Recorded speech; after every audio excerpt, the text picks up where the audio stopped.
तो दोस्तों अभी तक आपने मेक इन इंडिया सुना होगा, यानी भारत की जरूरत का सारा सामान भारत के अंदर बने, फिर चाहे भारतीय कंपनियां बनाए या फिर विदेशी कंपनियां भारत में आकर निवेश करके मैन्युफैक्चरिंग यूनिट्स लगाकर भारत में मैन्युफैक्चर करे। लेकिन अब एक नया कॉन्सेप्ट उभर कर सामने आया है जो कि भारत की तरक्की को 2x स्पीड से आगे बढ़ाने जा रहा है, और ये कॉन्सेप्ट है एक्सपोर्ट फ्रॉम इंडिया। जी हाँ, और इसकी शुरुआत एक्चुअली काफी बड़े स्केल पर होने जा रही है, और इसमें वही जापान सबसे आगे बढ़ चढ़कर हिस्सा लेने जा रहा है जो कि कुछ ही समय पहले भारत के ऊपर प्रतिबंध लगाता है। अब वही भारत के अंदर इन सारी चीजों को और इन सारी स्कीम्स को इम्प्लीमेंट के लिए भारत के अंदर निवेश करने जा रहा है। बहुत बड़ी खबर है, बहुत ही ज्यादा बड़ी खबर। उस खबर का वेट कीजिए। इससे पहले दो खबरों के ऊपर हम लोग डिस्कशन कर लें जो कि इस समय भारत के पॉइंट ऑफ व्यू से सबसे ज्यादा महत्वपूर्ण हो सकती है।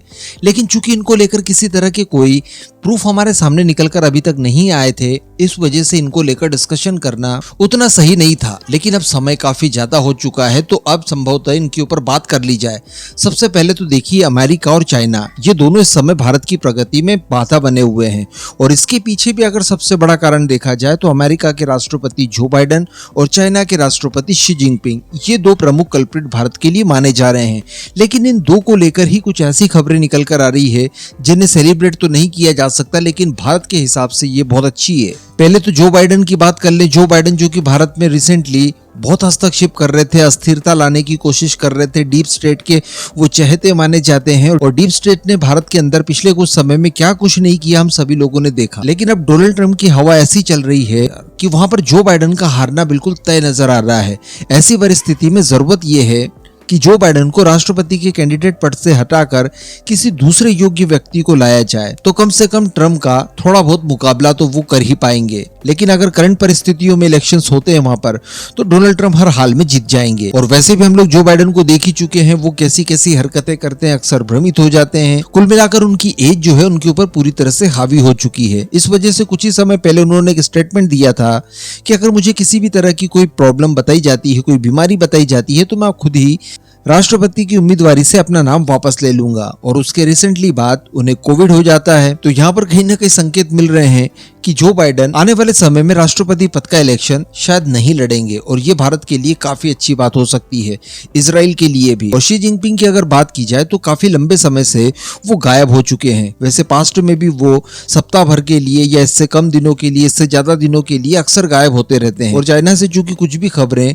स्पष्ट तौर पर बाहर निकल कर नहीं आ सकती, इस वजह से स्पेकुलेशन किए जाते हैं। लेकिन इस बार जब वो गायब हुए हैं तो इसको लेकर बताया ये जा रहा है और अनुमान लगाए जा रहे हैं और काफी मजबूती से लगाए जा रहे हैं कि संभवतः उन्हें किसी तरह की कोई मेजर बीमारी है। इवन कई लोगों का तो ये मानना है कि शायद उन्हें स्ट्रोक आया है। इवन कई लोगों का तो यहाँ तक मानना है कि उनका स्वर्गवास हो चुका है। या अगर ऐसी परिस्थितियां नहीं भी आई है और वो सही भी है और लौटकर वापस आएंगे भी, तब भी चाइना के अंदर बाकी सारी चीजें सही नहीं चल रही है। इकोनॉमी से लेकर उनका बिजनेस वगैरह हो, ये सारी चीजें बिल्कुल ठप होती जा रही है। और चाइना नाम का जो बबल बना था दुनिया के अंदर, वो कहीं ना कहीं ब्लास्ट होने की कगार पर आ चुका है। लेकिन अगर वास्तविकता में शी जिनपिंग इस समय नहीं रहे हैं दुनिया में, तो ये भारत के लिए गोल्डन अपॉर्चुनिटी मानी जा सकती है। हम लोग न केवल हमारा अक्साई चीन वापस ले सकते हैं, काफी इजीली ले सकते हैं, बल्कि इसके साथ साथ हम लोग दलाई लामा को साथ लेकर, अमेरिका का सहयोग भी लेकर, तिब्बत के साथ संधियां करके उसके फ्रीडम के लिए भी आगे की कार्रवाइयां कर सकते हैं। क्योंकि शी जिनपिंग जो है, उनकी जड़ें चाइना में एक्चुअली काफी गहराई तक जा चुकी है। और चाइना जो आज हम लोग देख पाते हैं, जितना पावरफुल दिखाई देता है और जितना एकत्र दिखाई देता है, इसके पीछे उन्हीं का हाथ है। अगर वही नहीं रहेंगे, नीति निर्धारक ही नहीं रहेंगे, तो डेफिनेटली चाइना कमजोर होगा ही होगा।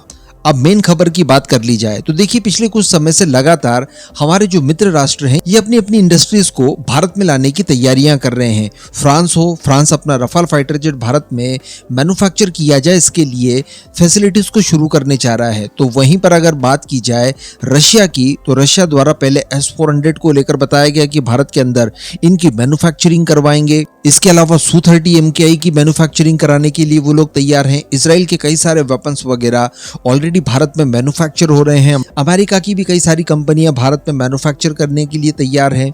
इसके अलावा ब्रिटेन की रोल्स रॉयस कई तरह के इंजन इन फ्यूचर भारत के अंदर मैन्युफैक्चर करने जा रही है। इसके पीछे कारण एक तो ये है कि भारत की खुद की इन चीज़ों को लेकर बड़ी रिक्वायरमेंट है, उसे फुलफिल करके आप मोटा मुनाफा अर्जित कर सकते हैं। लेकिन इसके साथ साथ जो दूसरा एडवांटेज है वो ये है कि भारत के अंदर जो मैन्युफैक्चरिंग कॉस्ट है वो दुनिया के किसी भी देश की तुलना में काफ़ी कम है। लगभग 27% तक आपका इन्वेस्टमेंट बच जाता है और कई सारी फैसिलिटीज आपको मिलती है गवर्नमेंट की तरफ से, वो अलग। इस वजह से सेमीकंडक्टर हो, वेपन्स हो या फिर अलग अलग तरह की चीजें हो, ये सारी भारत में लगातार मैन्युफैक्चरिंग करने के लिए हमारे मित्र राष्ट्र आगे आ रहे हैं। इसी में अब एक नए कॉन्सेप्ट के साथ जापान का भी निकल कर आया है। जैसा मैंने आपको वीडियो की शुरुआत में बताया कि जापान ने एक नए कॉन्सेप्ट के ऊपर भारत के अंदर इन्वेस्टमेंट करने की तैयारी कर ली है। दरअसल जापान की कंपनी है तोशिबा, ये आप जानते होंगे इसका नाम।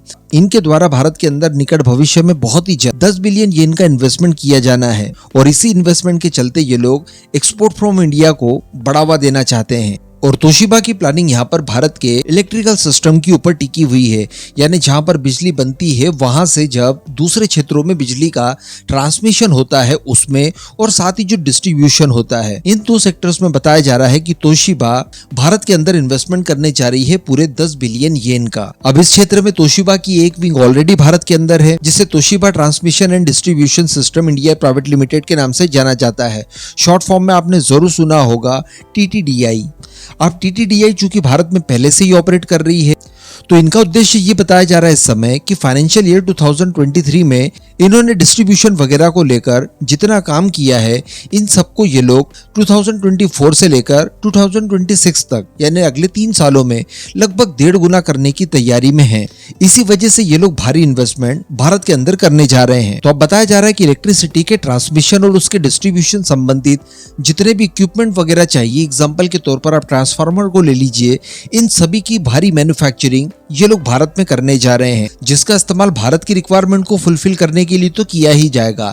इसके साथ साथ तोशिबा को जो दूसरे एक्सपोर्ट ऑर्डर्स मिलते हैं, उन्हें भी वो एक्सपोर्ट भारत में निर्मित ट्रांसफार्मर और बाकी के इक्विपमेंट करने जा रहे हैं। अब इस माध्यम से भारत के अंदर निवेश तो आएगा ही आएगा, साथ ही साथ भारत के अंदर एम्प्लॉयमेंट भी जनरेट होगा, सप्लाई चेन भारत में सुनिश्चित होगी। और जब यही सारे सामान एक्सपोर्ट किए जाएंगे उन कंपनियों द्वारा, तो भारत के अंदर विदेशी मुद्रा भंडार भी बढ़ेगा। इसके अतिरिक्त इन बड़ी बड़ी मल्टीनेशनल कंपनीज के साथ जुड़ने का मौका भारत की भी कई सारी छोटी बड़ी कंपनियों को मिलेगा, जिससे उनका भी विस्तार होगा। तो कहने का मतलब अमेरिका के प्रेशर में आकर इन्होंने भारत के ऊपर जो प्रतिबंध लगाया था, वास्तविकता में वो एक सांकेतिक प्रतिबंध ही इस समय समझा जाना चाहिए। अदरवाइज जापान की ऐसी कोई भी मंशा नहीं है कि वो भारत के साथ संबंधों को विच्छेद करे या उनके अंदर खराबी लाने की कोशिश करे।